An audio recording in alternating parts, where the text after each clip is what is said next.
안녕하세요, 하와이 대저택입니다. 구독자님들께서 너무나 애정해주시고 관심을 가져주신 덕분에 3주 만에 이렇게 다시 5분컷 시리즈를 시작하게 되었습니다. 사실상 5분컷 시즌2라고 할 수 있을 텐데요. 그동안은 저의 인생을 바꿔준 저의 인생책 속 인생 구절들을 다루었다면 시즌2 5분컷에서는 시기를 구분하지 않고 제가 가장 최근에 읽은 책에서부터 좋은 연설이나 인터뷰 영상까지 저에게 좋은 영향을 준 내용들을 여러분들과 함께 공유하고자 합니다. 물론 아무래도 저의 특성상 메인 컨텐츠는 책이 될 것 같고요. 오늘은 너바나님의 책 나는 부동산과 맞벌이 한다에 담겨있는 내용 중에서도 여러분들께 소개해드리고 싶은 부분을 말씀드리겠습니다. 저는 어떤 장르의 책을 읽더라도 반드시 연필로 밑줄을 치고 페이지 상단을 접고 하단도 접고 그렇게 그 책의 내용들 중에서도 유독 가장 지저분하게 읽는 부분이 있어요. 바로 저자의 마인드를 알 수 있는 대목입니다. 무슨 책이든 거의 대부분 저자의 마인드, 그러니까 무엇을 대하는 태도를 알 수 있는 부분이 분명히 있거든요. 그리고 이 마인드들을 저에게 맞게 커스터마이징하는 과정을 거치는 거죠. 여러분께 제가 많이 말씀드렸지만 이게 가장 중요하거든요. 이 책의 저자 역시 자신이 본격적으로 투자의 세계에 뛰어들게 된, 제가 즐겨 쓰는 표현인데요, 소위 인생 계기에 대해 이야기해주고 있습니다. 저자는 첫 번째로 자기 자신을 되돌아보며 생각을 했습니다. 자신의 과거 그리고 현재의 모습을 본 거죠. 그리고 두 번째로 본인 주변의 직장 선배와 학교 선배들의 삶을 보았습니다. 이건 자기 자신의 미래를 본 거예요. 그리고 마지막으로는 위기를 느꼈어요. 자신의 과거, 현재, 미래를 보고 생각한 후에 이른바 이대로는 안 된다라는 각성의 동력이 만들어지는 순간인 거죠. 저는 이 부분이 굉장히 흥미로웠는데요. 아담 제이 잭슨의 책에 보면 스크루지의 비유를 해보라는 내용이 나오거든요. 저는 이걸 스크루지 각성법이라고 스스로 이름을 붙였었는데요. 여러분 혹시 어릴 적 읽으셨던 스크루지 이야기 기억나시나요? 거의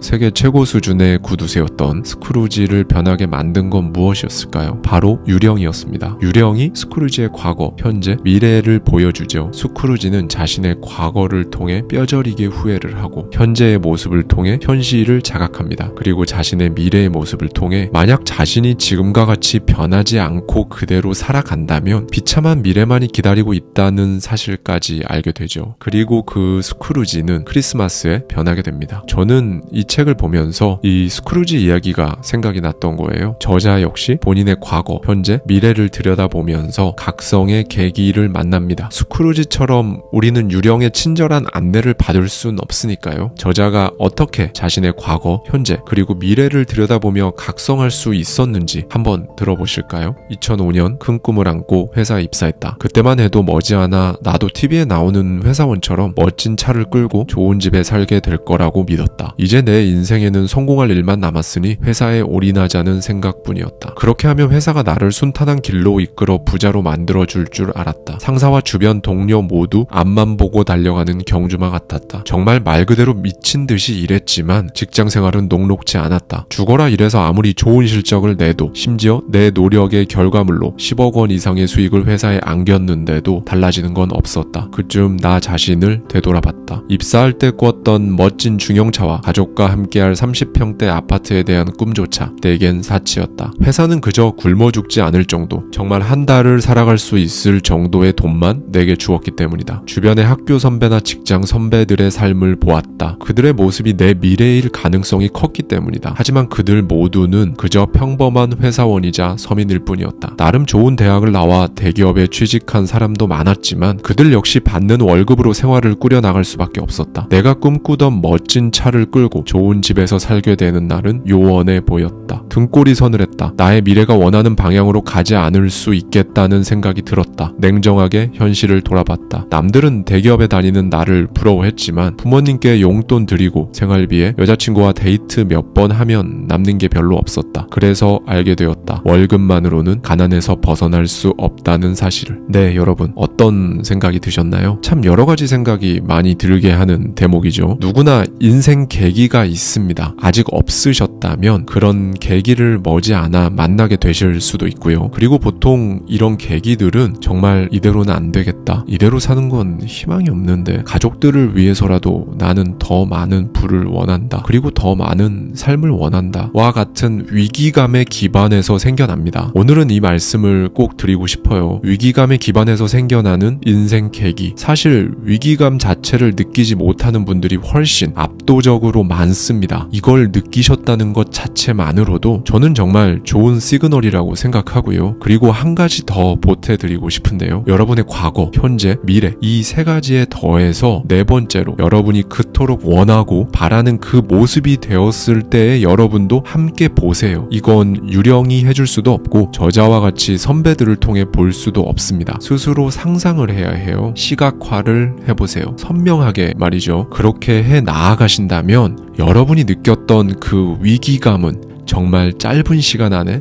설레임으로 바뀌어 있을 거라는 걸 꼭 기억해 주셨으면 좋겠습니다. 감사합니다. 지금까지 하와이 대저택이었습니다.